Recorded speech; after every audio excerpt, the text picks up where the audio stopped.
jangan sampai terimpak, ya. Jangan sampai kasus gangguan jiwa berat itu meningkat karena COVID ini.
Sekalian yang kami hormati, pada pagi hari ini kita akan mengadakan kegiatan seperti tertera di banner ini, Bapak Ibu.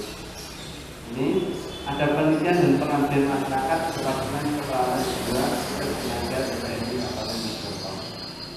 Karena ini masih di Selatan Mojokerto, saya yakin ibu-ibu kader semuanya sudah mengetahui tentang kita.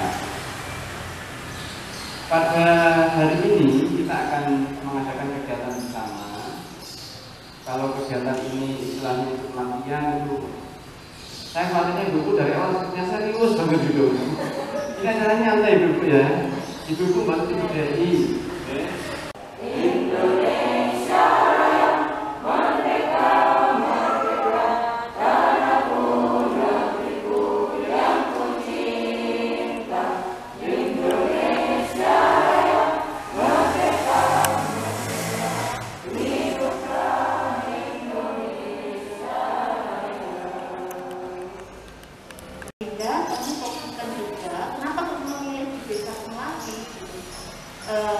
Di awal kami proposal kami bulan Maret itu memang ada kita diarahkan dari Dinas Kesehatan bahwa ada angka di Desa Kemati dulu bulan Maret, mungkin sekarang sudah sehat, sudah terpantau gitu. Sehingga kami mengambil Desa Kemati sebagai percontohan dari Kecamatan Kemati dan di Kabupaten Mojokerto. Penelitian kami adalah bagaimana respon kesehatan jiwa masyarakat yang dalam hal ini bukan yang sakit COVID, tapi adalah dengan maraknya berita-berita, dengan kita ada satu aja kena, yang lain kan akhirnya terjadi apa? Masalah kesehatan jiwa, gitu, was-was, khawatir, ada orang batuk ini kan bagus, gitu ya. Sehingga kami ingin tahu bagaimana respon psikologi masyarakat ya dalam menghadapi era pandemi COVID ini. Apakah ada masalah kecemasan atau khawatir? Apakah mengganggu istirahat tidurnya? Gitu. Nggak ada ya orang khawatir tiba-tiba tidurnya. Kalau tidur mungkin bangun terus kayak nyaman lagi ya. Itu kemudian untuk melatih masyarakat. Bagaimanapun kita tidak bisa terjun langsung di masyarakat tanpa melibatkan kesehatan.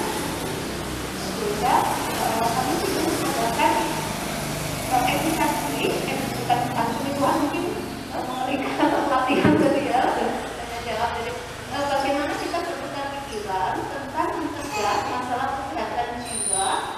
Kalau kita bicara kesehatan jiwa bukan orang gila nih itu ya, karena tubuh kita bukan fisik, kita memiliki jiwa, gitu.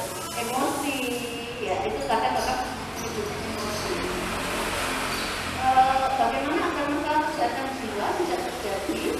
Kita juga kalau nggak bisa mendeteksi orang-orang di sekitar kita atau kalau nggak kita dan keluarga. Kalau sudah terdeteksi kok ada gejala gangguan kesehatan bukan gila sekali lagi. Terus bagaimana agar kita bisa meningkatkan kesehatan jiwa? Apa sih tandanya bahwa kita sehat jiwa itu? Yang pertama bahagia. jiwa tanpa ada rasa puasa lagi. Kemudian apalagi ada kita yakin terhadap diri dan memiliki hubungan dengan orang lain yang baik.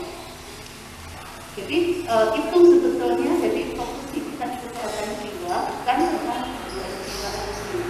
Ya, jadi kami dari tim Departemen Keperawatan Jiwa ingin berbagi dengan kader kesehatan yang hari ini hadir untuk mencegah masalah kesehatan jiwa, mendeteksi dan bagaimana meningkatkan kesehatan jiwa.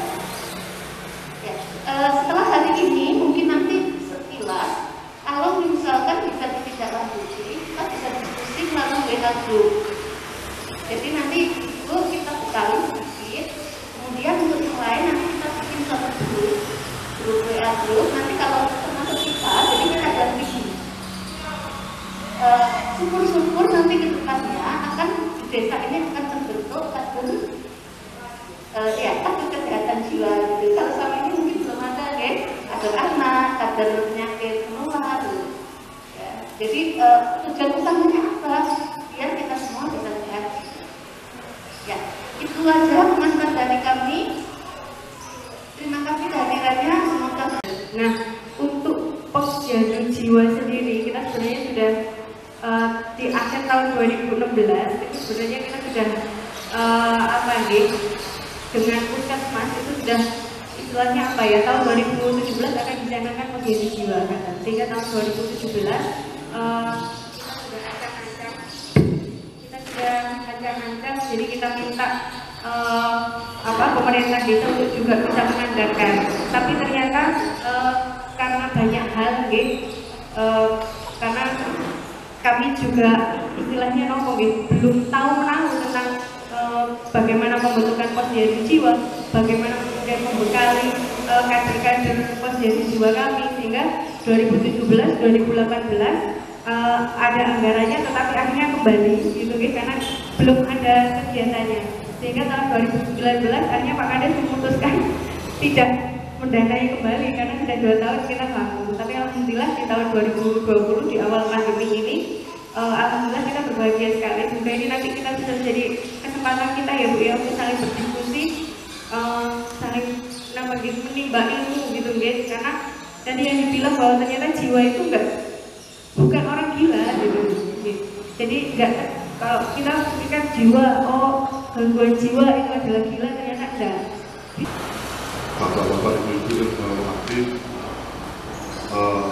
terkait dari kepastian masyarakat dari Bapak Ibu BPMI Nasihat Mojokerto, perlu kami sampaikan, kami mengucapkan banyak terima kasih dengan bagaimana melaksanakan riset ataupun penelitian terkait adanya pandemi, adanya virus ini di tempat kami, di desa kami. Kami mengucapkan banyak terima kasih, dan jelas saya nanti ingin tahu riset jenengan hasilnya gimana, apakah masyarakat saya dengan adanya pandemi ini tidak terganggu kejiwaannya, psikososialnya. Ya mungkin kita perlu belajar, tidak hanya dari keadaan negara lain. Jadi saya memang sempat di awal tahun 2020 ya, di mana kasus pertama kali, transmisi pertama kali dari Cina sendiri itu justru yang pertama dari Thailand. Karena memang Thailand sendiri itu kebanyakan banyak sekali orang Cina. Jadi memang Thailand sendiri itu salah satu negara yang hampir 50% pendapatannya dari pariwisata, dan memang banyak sekali orang Cina juga. Jadi karena memang lumayan akses ke Cina juga, memang banyak. Dan ketika Indonesia belum ada kasus COVID, mudah-mudahan ingatan saya nggak salah, waktu Januari di Thailand sudah ada, ya. Di Januari itu saya ingat sekitar ya ratusan, terus meningkat sedikit-sedikit, mulai meningkat puluhan, 200-an gitu ya. Lalu ketika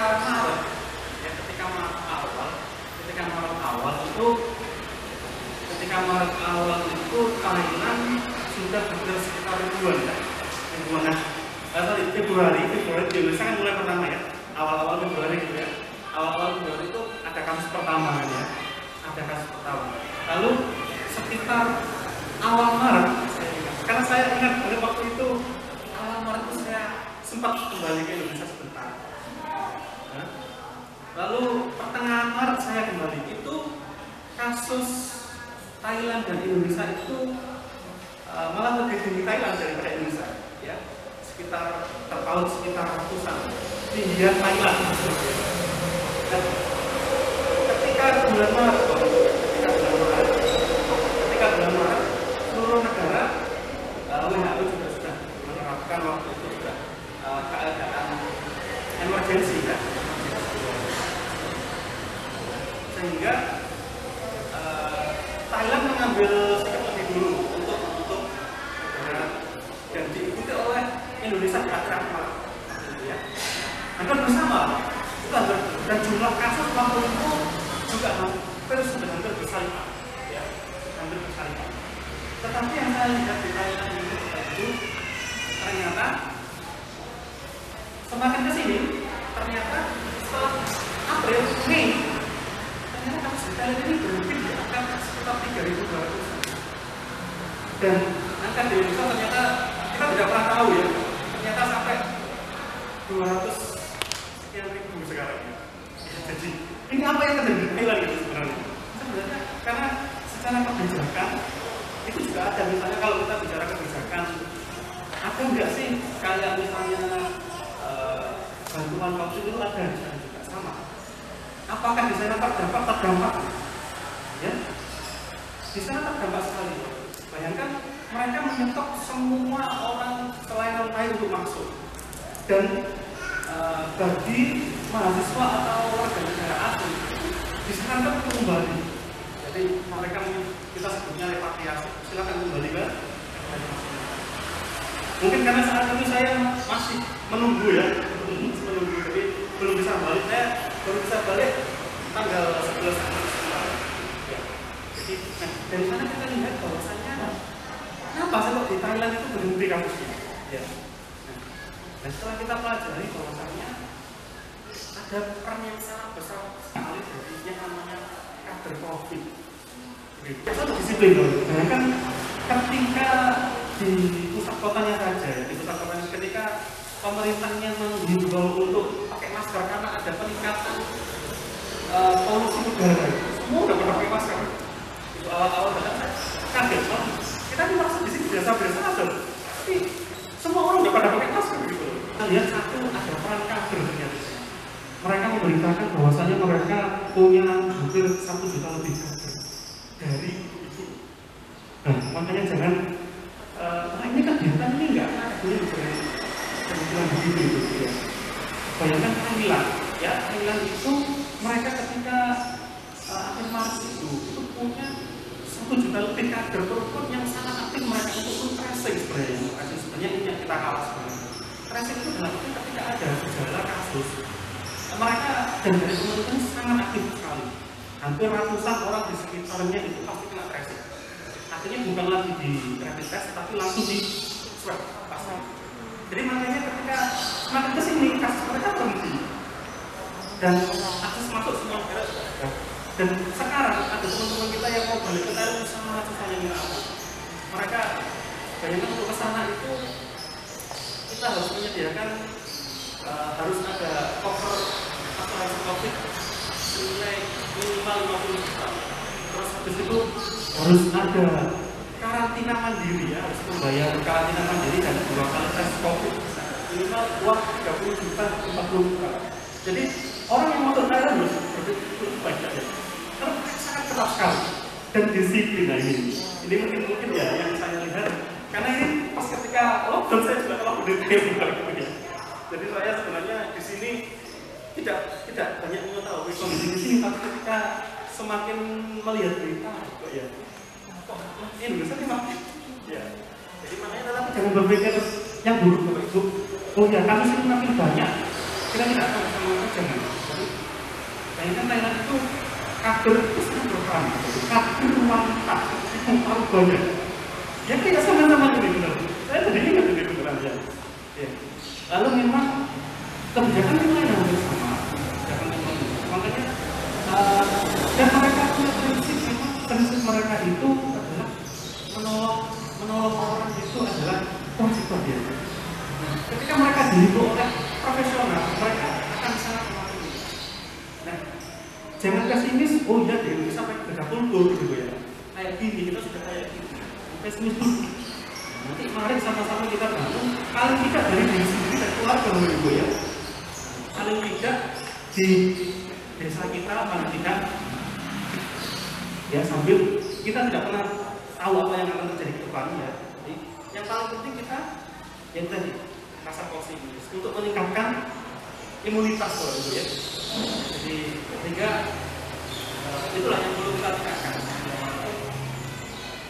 Ya walaupun kalau kita kaji lebih mendalam, ya kita banyak faktor-faktor kebijakan yang lain yang memang mendukung. Karena memang impact dari COVID ini penanganannya kan memang tidak hanya satu wilayah tertentu, tapi memang sudah satu negara ya, berhubungan dengan lalu lintas orang. Itu sangat lintas saudara. Jadi makanya bahwa yang mau sampaikan tadi ya, bahwasanya peran kader itu ternyata sangat benar. Itu nggak bisa di mungkin itu yang kita sampaikan. Dan kita terima kasih ya, jadi kepada Pak Desa untuk nah ini Ibu itu nanti akan agak kembali lagi kan ada sudah kan mungkin kader kan sudah dari kader balita sudah jadi kader yang lain di lansia misalnya. Nanti kita tambahin kader jiwa ya, pelan-pelan Bapak Ibu, jangan merasa beban Bapak Ibu ya, nanti dibawain jangan dibawain kita semua ini harus beradaptasi ya, beradaptasi dengan keadaan apapun dalam kehidupan kita ya, biar enggak tadi kalau kita stres itu kita menurun ya, sudah diingatkan tadi ya yang hijau aja tuh ya, yang hijau ya jangan merasa ya itu kok malah dibalik, karena memang dampak psikososial COVID ini juga tidak hanya di masyarakat loh, di tenaga kesehatan juga ya, masyarakat juga ada, karena jadi yang namanya tadi udah disinggung, yang namanya tadi gejala kesehatan jiwa itu tidak hanya orang yang gila kemarin tadi, tetapi ada gejala-gejala itu tadi ya. Nah, tadi sudah disampaikan oleh Bapak Kepala Desa bahwasanya kita jangan sampai terimpak, ya. Jangan sampai kasus gangguan jiwa berat itu meningkat karena COVID ini. Nah, makanya selain kita karena COVID ini adalah penyakit fisik ya, oke kita ikhtiarnya dengan masker yang sudah sering disampaikan juga. Kita mulai aja dulu. Ya walaupun saya lihat kalau saya pergi ke desa gitu ya, di perkumpulan di masjid mungkin bisa dihitung lah orang yang pakai masker ya, bisa dihitung lah. Tapi nggak apa-apa, kita adakan aja juga, kita sampaikan aja nggak apa-apa. Jadi nanti kita nggak pernah tahu apa yang terjadi ke depannya. Jadi makanya jangan pernah meremehkan. Ini saya sore gitu. Apa namanya kasus ini kena pada orang yang meremehkan, tapi negara-negara yang kadang meremehkan di awal gitu ya. Kadang kita ramai di medsos ya, kadang meremehkan ini nggak sampai di bisa nggak apa-apa. Kadang kita nggak tahu. Jangan sampai, karena kadang secara psikologis orang yang meremehkan itu kesadarannya kan, nah ini namanya kurang begitu sadar untuk mawas diri. Nah, jadi ini sudah dibagi ya di sini.